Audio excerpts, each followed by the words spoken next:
आज का हमारा टॉपिक है ट्रांसमिशन सिस्टम। ट्रांसमिशन सिस्टम क्या होता है?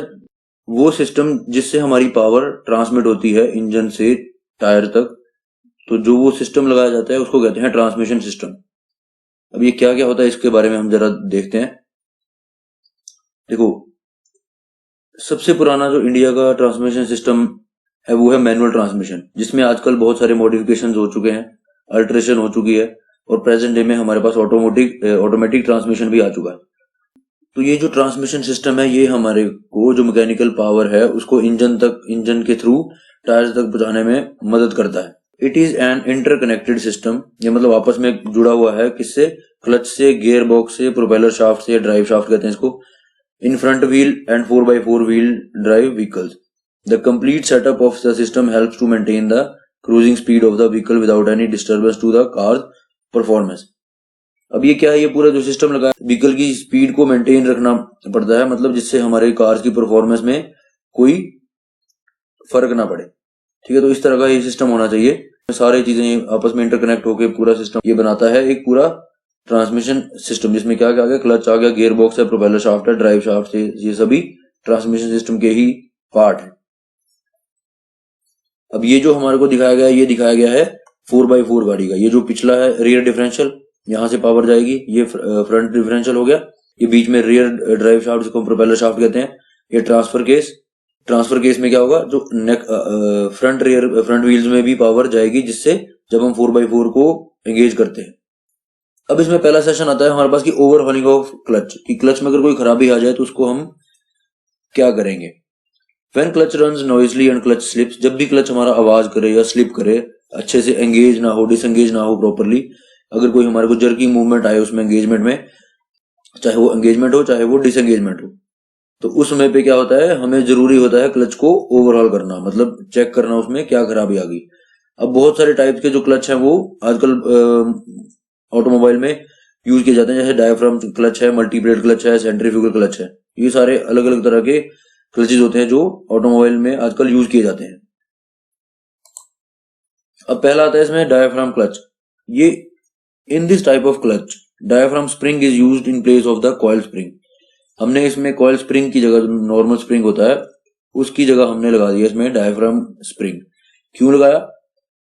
This type of clutch is called as diaphragm clutch, मतलब इस तरह के क्लच को हम कहते हैं डायफ्राम क्लच। जिसमें डायफ्राम स्प्रिंग लगा होगा उसको हम कहेंगे डायफ्राम क्लच। अब ये क्लच का है, इसका साइज जो है वो स्प्रिंग क्लच की कंपैरिजन में छोटा होता है और ट्रांसमिट करता है ज्यादा टॉर्क को, as diaphragm exert more pressure as compare to spring, क्योंकि स्प्रिंग से इतना पावर हमें टॉर्क नहीं मिलता जितना इससे मिलता है।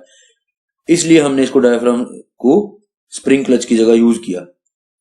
और क्यों किया? क्योंकि ये थोड़ा साइज में भी कम था, एनर्जी भी ज्यादा स्टोर करता था साइज में, और डिजाइन में भी छोटा था, जो क्लच हाउसिंग में आराम से फिट हो जाता था।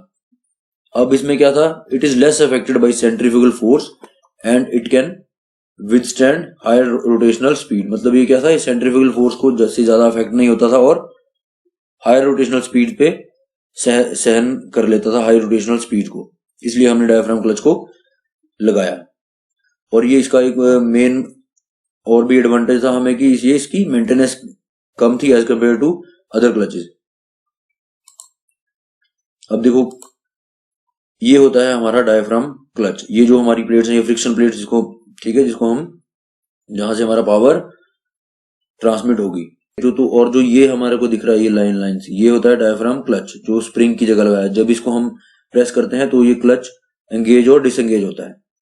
और ये जो स्प्रिंग्स दिख रहे हैं, ये स्प्रिंग्स हमें रोटेशनल पे इस क्लच को विथस्टैंड रखते हैं। मतलब कहने का कि जब रोटेशन होगी तो ये इस यहाँ पे कोई वाइब्रेशन ना हो, कोई जर्की मूवमेंट ना हो, तो उस वक्त पे ये स्प्रिंग्स काम आते हैं। देखो, ये हमारा जो क्लच की असेंबली है थोड़ी एक्सप्लोडेड व्यू दिखाया गया है। जब हम क्लच को प्रेस करेंगे, जब ये डायफ्राम स्प्रिंग अंदर को प्रेस होगा तो ये चीज, ये बाहर वाली जो प्लेट है ये बाहर को आ जाएगी, जिससे हमारा क्लच फ्लाई व्हील के से डिसएंगेज हो जाएगा। ये फ्लाई व्हील लगाया, फ्लाई व्हील के साथ हमारी ये प्रेशर प्लेट लगी है जो ये वाली है, तो तब हम गियर चेंज करके टॉर्क को बढ़ा सकते हैं। कौन सा गियर डालना है वो डायफ्राम स्प्रिंग काफी इसमें मदद करता है। ठीक है, तो ये हमारा एक था पूरा क्लच का व्यू था कि किस तरह थोड़ा काम करता है। अब उसके बाद हमारे पास एक एक्टिविटी आ जाती है कि to overall the clutch used in vehicle. अब हमने व्हीकल में जो क्लच लगते हैं उसको ओवरऑल करना है। क्या क्या टूल की जरूरत पड़ेगी? Open ring and box spanner हमें जरूरत पड़ेगी, स्पेशल टूल पड़ेगी जरूरत अगर कोई इसमें पड़ेगा, अगर हमें कोई चीज टूल चाहिए होगा। सबसे पहले क्या करेंगे, देखो व्हीकल को लेवल ग्राउंड में खड़ा देंगे, व्हीकल को एक स्पेसिफिक हाइट पे रख देंगे, फिर क्लच लिंकेज कनेक्शन को बेल हाउसिंग से अलग कर देंगे, फिर प्रोपेलर शाफ्ट को अलग कर देंगे गियर बॉक्स से, फ्लैंज जो उसमें गियर बॉक्स के साथ लगा होगा, फिर लूज एंड रिमूव कर देंगे नट बोल्ट को जो क्लच की हाउसिंग और गियर बॉक्स की हाउसिंग में लगे होंगे। फिर flywheel position of cover on the flywheel, जो कवर फ्लाई व्हील पे लगा होगा उस पर मार्क कर देंगे। फिर remove all the bolts of pressure assembly from the flywheel, flywheel से जो प्रेशर असेंबली के बोल्ट्स लगे उनको निकाल देंगे। अब क्लच प्लेट्स को रिमूव कर देंगे, प्रेशर प्लेट्स को रिमूव कर देंगे और बेरिंग को रिमूव कर देंगे। इनको और ले जाएंगे हम इनको बेंच पर इंस्पेक्शन के लिए। अब इसमें क्या इंस्पेक्शन करेंगे, देखो पहला इंस्पेक्शन करेंगे हम क्लच प्लेट की इसमें कोई ऑयल लीकेज ना हो। पहले क्या करें, check for the oil leakage on the clutch plate, clutch plate पे देखेंगे कोई ऑयल किसी तरह का लीक तो नहीं हुआ है। फिर क्लच प्लेट की थिकनेस को चेक करेंगे वर्नियर डेप्थ गेज से। फिर हम उसकी क्लच की कवर असेंबली ऑफ क्लच को चेक करेंगे, कहीं इसमें ऑयल की लीकेज तो नहीं है, कोई रिप्लेस तो नहीं हुआ है ऑयल की सील, या कहीं से गियर बॉक्स से और कहीं क्रैंक शाफ्ट से। फिर place the clutch plate on clutch shaft और इनपुट शाफ्ट, अब हम क्लच प्लेट को क्लच शाफ्ट पे लगा देंगे। फिर place the dial gauge on clutch plate and rotate the clutch shaft for checking the distortion of clutch plate, अब clutch plate में कोई खराबी तो नहीं, उसको हम चेक करेंगे डायल गेज से। फिर pointer to rest perpendicular to the clutch plate, rotate the clutch plate and check radial run out, if it is more than 2.02 mm then replace the clutch plate. जब हम dial gauge से उसको check कर रहे होंगे, pointer को perpendicularly plate पे रखा होगा, तब हम उसको घुमा के देखेंगे प्लेट को, अगर उसमें 2 mm से ज्यादा रन आउट हुआ या खराब हुई तब हम उसको क्लच प्लेट को चेंज कर देंगे। अब क्लच प्लेट को हम चेक करेंगे कि क्लच की शाफ्ट में कोई बेंड तो नहीं आ गया, ठीक है, और उसकी स्प्लाइन कंडीशन को भी चेक करेंगे क्लच की। फिर inspect the torsion spring for breakage और स्लैकनेस, हम उसमें चेक करेंगे कि टॉर्शन कोई स्प्रिंग में किसी तरह का कोई खराबी तो नहीं, कहीं से स्प्रिंग ज्यादा मुड़ा तो नहीं है, या उसमें कोई स्लैकनेस तो नहीं आ गई। फिर चेक करेंगे हम गैप को बिटवीन किसमें clutch hub and clutch shaft के बीच की गैप को चेक करेंगे, वो हमारा गैप 0.05 mm से ज्यादा नहीं होना चाहिए। फिर उसके बाद आता है inspection of fly wheel frictional surface. अब फ्लाई व्हील के फ्रिक्शनल सरफेस को हम इंस्पेक्ट करेंगे, उसमें क्या देखेंगे, अब हम विजुअली देखेंगे, मतलब आंखों से देखेंगे कि फ्लाई व्हील का जो सरफेस है वो उसमें फ्रिक्शन है या नहीं है। इफ द सर्कुलर लाइंस उसमें शो हो रही है, दिख रही है, तब हम फ्लाई व्हील को रिमूव कर देंगे, कहां से, क्रैंक शाफ्ट से। फिर करेंगे skim the frictional surface of the flywheel on lathe machine, अब लेथ मशीन पे हम उसको ले जाके उसके सरफेस को बराबर कर देंगे।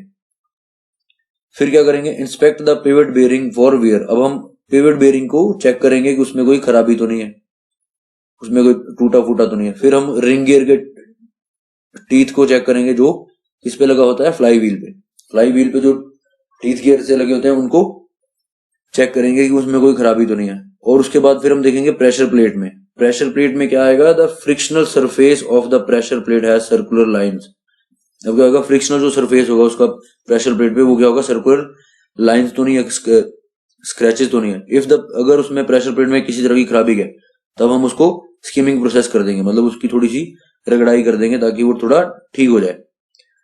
अगर उसकी थिकनेस में in case the thickness of friction lining is increase then maintain the clearance between clutch plate and pressure plate, अगर उनकी थिकनेस में या में कोई फ्रिक्शनल लाइन में ज्यादा बढ़ोतरी हो गई है तब हम उसकी क्लियरेंस को क्लच प्लेट और प्रेशर प्लेट के क्लियरेंस को चेक करेंगे। मतलब अगर फ्रिक्शन लाइनिंग में थिकनेस में कोई प्रॉब्लम आ गई है तो उसको हम चेक करेंगे क्लच प्लेट और प्रेशर प्लेट के बीच का डिस्टेंस। फिर उसके बाद आती है डायफ्राम स्प्रिंग की बारी, तो उसमें क्या करेंगे, inspect the diaphragm spring for torn finger and if it has cracks on it, उसको डायफ्राम स्प्रिंग को चेक करेंगे, उसकी कोई फिंगर में कोई टूटी तो नहीं है, अगर वो टूटी तो उसको क्या करना, चेक कर लेंगे। Check the tension of the spring, spring की टेंशन को चेक करेंगे। फिर बेयरिंग को रिलीज करके देखेंगे कि उसमें कोई खराबी तो नहीं आ गई, और उसमें inspect release bearing supporting fulcrum and shaft, जो फल्क्रम लगा होगा उसमें वहां पे उसको हम चेक करेंगे, ठीक है, फुलक्रम लगा होता है कवर के साथ ही, आपका डायफ्राम स्प्रिंग के साथ। अब इसमें प्रिकॉशंस क्या कहेंगी कि do not misplace the parts, कोई पार्ट्स को मिसप्लेस नहीं करना, जो रिमूव किए गए नट बोल्ट्स हैं उनको प्रॉपर्ली ट्रे में रखना है। ठीक है, तो ये तो था हमारा ट्रांसमिशन सिस्टम, कैसे इसकी ओवरहॉलिंग की जाती है। फिर आता है trouble shooting process in clutch. क्या होता है देखो, पहले अगर क्लच स्लिप आ जाए, if power transmission is not transmitted to gear box after releasing the clutch plate, this indicates that there is clutch slip. जब हम, अगर हमारी पावर ट्रांसमिट नहीं हो रही है गियर बॉक्स से क्लच प्लेट को रिलीज करने के बावजूद, तब उसमें उसको हम कहते हैं क्लच स्लिप, मतलब क्लच हमारा स्लिप हो गया, स्लिप कर रहा है। अब इसके क्या क्या कॉज होते हैं देखो, improper clutch pedal free play. अगर हमारा proper pedal free play improper है, तब उसको क्या करेंगे, एडजस्ट करेंगे क्लच पैडल को। अगर oil on the clutch plate lining, अगर क्लच प्लेट की लाइनिंग पे ऑयल है, तब हम उसकी लाइनिंग को चेंज कर देंगे, या लाइनिंग को चेंज करेंगे या पूरे क्लच प्लेट को चेंज कर देंगे। वीकेंड डायफ्राम स्प्रिंग, अगर हमारा डायफ्राम स्प्रिंग वीक है तो उसको रिप्लेस कर देंगे। अगर हमारी डिस्क या प्रेशर प्लेट या फ्लाई व्हील का सरफेस खराब है तो क्या करेंगे, उसको रिप्लेस कर देंगे। अगर नॉइसी क्लच है, मतलब क्लच से आवाज आ रही है, तो रिप्लेस कर देंगे क्लच को, क्लच रिलीज बेरिंग, और रिप्लेस कर देंगे या से पूरे क्लच की डिस्क को या हब को। अगर फिर उसके बाद एक दूसरा आता है हमारा क्लच जडर कर रहा है। क्लच जडर का मतलब क्या है, जब क्लच की एंगेजमेंट के टाइम पे अगर हमारा व्हीकल जर्क से स्टार्ट हो रहा है, तब उस फिनोमेनन को कहते हैं हम क्लच जडर। अब इसमें क्या क्या आएगा देखो, वीकेंड डायफ्राम, अगर डायफ्राम स्प्रिंग हमारा वीक हो गया तो क्या करेंगे, उसको रिप्लेस कर देंगे। स्पॉइल्ड हो गया है अगर क्लच की शाफ्ट कोई, तो इसको रिप्लेस कर देंगे। अगर क्लच प्लेट रस्टेड है, खराब है, मतलब उसमें जंग लग रहा है, तब उसको रिप्लेस कर देंगे। ब्रोकन क्लच डिस्क है, तब वो भी रिप्लेस कर देंगे। Glazed clutch facing replace disc है, तब भी उसको रिप्लेस कर देंगे।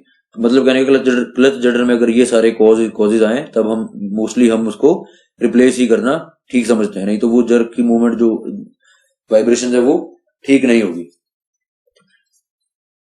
तो ये था हमारा ट्रांसमिशन सिस्टम कैसे काम करता है, और इसमें हमने देखा कि उसकी ओवरहॉलिंग कैसे करते हैं, और कुछ जो रेमेडीज हैं या कॉजेज हैं उनको, उनसे कैसे छुटकारा पाया जा सकता है या निजात पाई जा सकती है।